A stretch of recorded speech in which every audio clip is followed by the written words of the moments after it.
last AM contact I have was no doubt when I was, let me think about this, maybe 17 or 18 years of age, and I am now 75. So we're talking 60 years maybe, 60 years give or take. The rig, Paul, is the ICOM 7610, the ICOM 7610. And I had this thing set on a sideband, CQAM. I thought, well, what the heck? I think all I got to do is push the button for AM, and maybe he'll hear me. Now I was not on frequency, and I got to learn how to do that, I guess. But it's a pleasure after 60 years or whatever, a little less, maybe 50 years, to be on AM. Just a pleasure. I can tell you how old it was. The last AM contact I would have had as a kid was the Viking Johnson, right? Johnson Viking. The Viking 2, I think, V2. Man. And the radio was a Hallicrafters S40 maybe. That's old stuff, Paul, old stuff. Now, in terms of the adjusting the 7610, I have no idea what I have to do to adjust the modulation. My power is just under 500 watts, and that's my max. I've got a little Hallicraft amplifier which goes up to 500 watts. So I'm at the max of that unit. But I don't know what other adjustments I need to make. My memory doesn't go back that far, let alone the 7610. I don't believe was on sale 60 years ago, Paul. WA8JNM, Whiskey Alpha 8, Juliet, November, Mike. No, it's not that old of a rig by any means, the 7610. I am not hearing any flat topping, which would suggest you're driving your amp too hard. I don't know if you're quoting 500 watts PEP, which is not a commonly used power measurement on AM. We still stick with the old carrier rating, as do the broadcast stations on AM. And if that amplifier, well, I'm not even going to guess. It's usually a 4-to-1 ratio, Dave. That's what I advise people. I'm not set up for that. But others who have counseled people with modern transceivers running into amplifiers say it's 4-to-1. So if the amp is rated at 1500 watts, you know, it's good for about 400 DC carrier. So I'm not hearing any particular anomalies, and you got plenty of signal. So apparently the 7610 probably reduced its power output to what it's capable of, and by coincidence that happens to be a happy place for the amplifier, Dave. I don't know. Yes, the Viking, and you mentioned the receiver, but it went in one ear and out the other before I could write it down.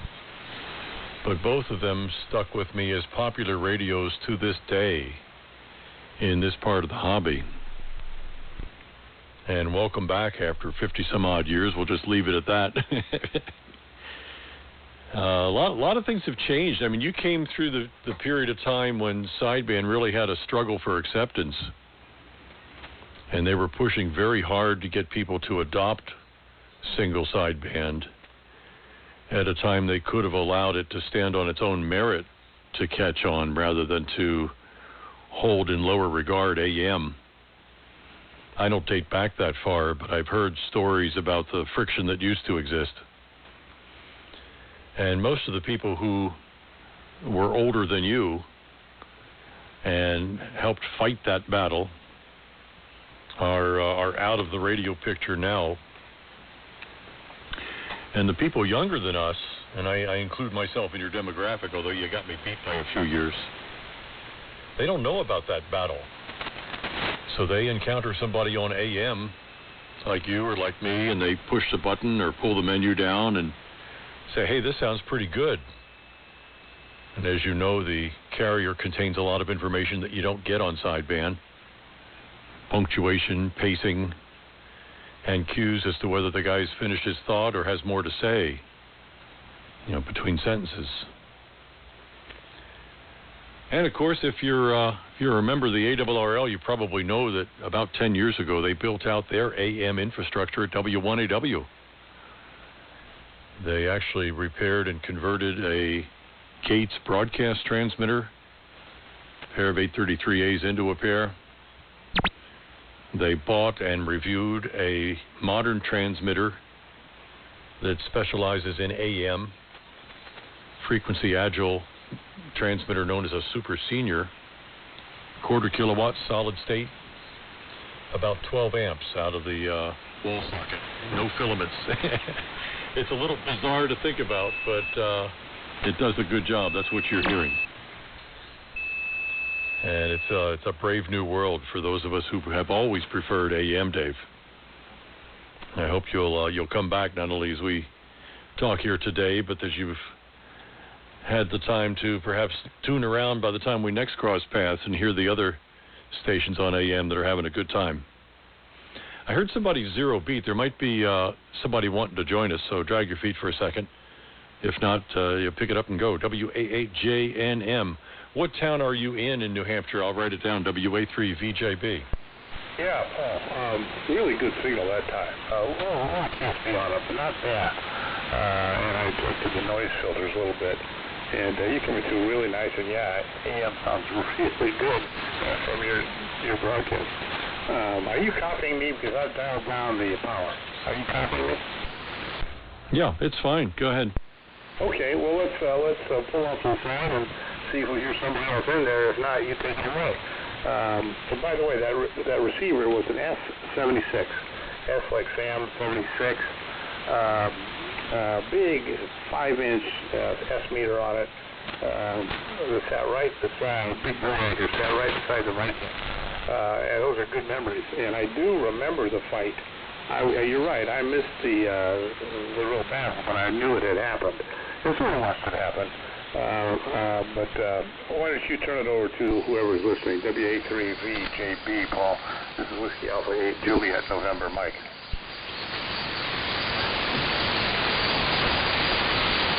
Yeah, I'm not hearing anybody, so why don't you go ahead and take a turn here? I talked quite a bit.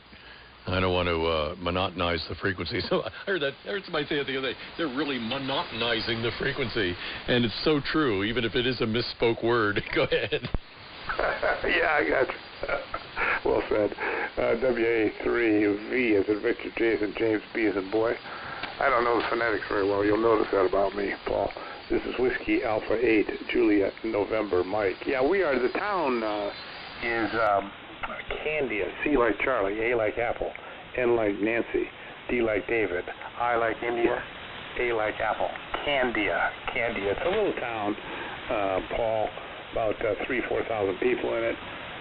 Very near the town of Manchester, New Hampshire, which has got probably 100,000. But we are 50 miles to orient you. We're 50 miles directly north of Boston, Mass. 50 miles directly north of Boston, Massachusetts.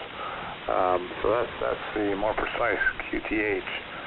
Yeah, I'm just going to have to study this setting up AM on this ICOM because I'm really interested in this now. I appreciate the warning not to overwork this little Elecraft 500 watt amplifier. So right now I'm putting out only about 50, 60 watts, including the amplification, which may be too low. I don't know. I've got the LA100A meter, LA100A, and I turned it to, first time I ever turned it, I normally am running peak, and now I'm running a function labeled, I don't know, let me mess with it.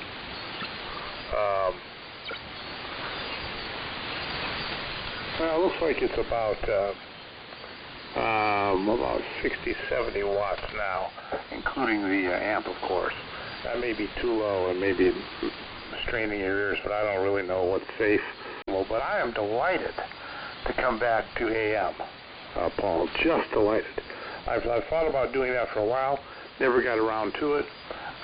Get too tempted toward Morse code and sideband when I come up to the shack, and don't experiment sometimes as often as I think I should. The antenna here, maybe I told you, it's a doublet about 45 feet in the air. That's got a Pelstar balanced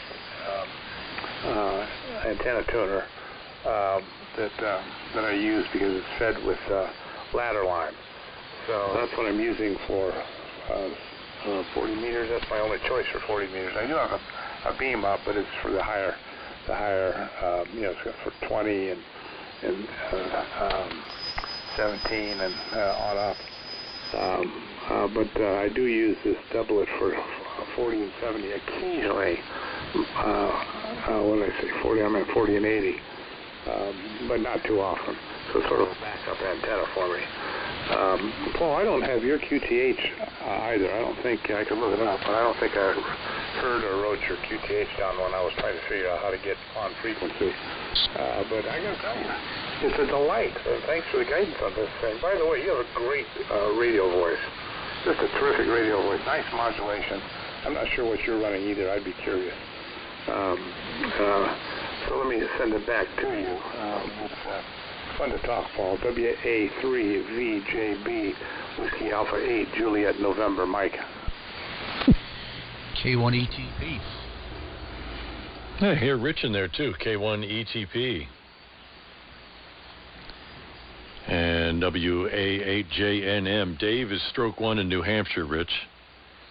And Dave, for Rich's part, it's Kilowatt 1 Echo Tango Papa. And Rich, we're rolling out the welcome mat for Dave, who's returning to AM for the first time in about 50 years. He heard me calling CQ on here, and I think he first called me back on sideband, and I couldn't understand him.